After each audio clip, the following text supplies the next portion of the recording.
আজ শেয়ার করব সেহরির জন্য খুবই সুন্দর একটা মজার রেসিপি, শিম আলু টমেটো আর ডিম দিয়ে। এখানে দেখুন ডিমগুলো সেদ্ধ করে নিয়েছি, ডিমগুলোকে কেটে নিলাম।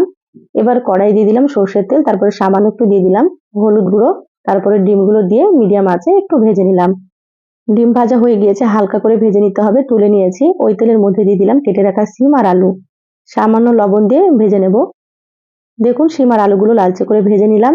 দিয়ে দিলাম কড়াই আবার একটু সর্ষের তেল, গোটা জিরা, এখানে পেঁয়াজ কুচি আর দিয়ে দিলাম কাঁচামরিচ কুচি, স্বাদ মতো লবণ, টমেটো কুচি, আদা বাটা, রসুন বাটা, অল্প একটু পানি দিয়ে দিলাম। তারপরে এখানে গুঁড়ো মশলা দিয়ে দিচ্ছি, হলুদ গুঁড়ো, মরিচ গুঁড়ো, ধনিয়া গুঁড়ো, জিরা গুঁড়ো।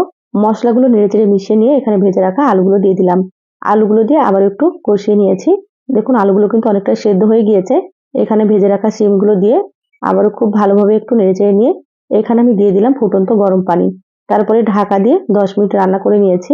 ঢাকা খুলে এখানে ডিম আর ধনিয়া পাতা দিয়ে ঢাকা দিয়ে আবারও 2 মিনিট রান্না করে নিয়েছি। এবার ভাজা জিরার গুঁড়ো দিয়ে নেড়েচেড়ে নামিয়ে নেব। দেখুন কতটা সুন্দর হয়েছে, খেতেও ভীষণ ভালো লাগে। একবার অবশ্যই রান্না করে খেয়ে দেখবেন।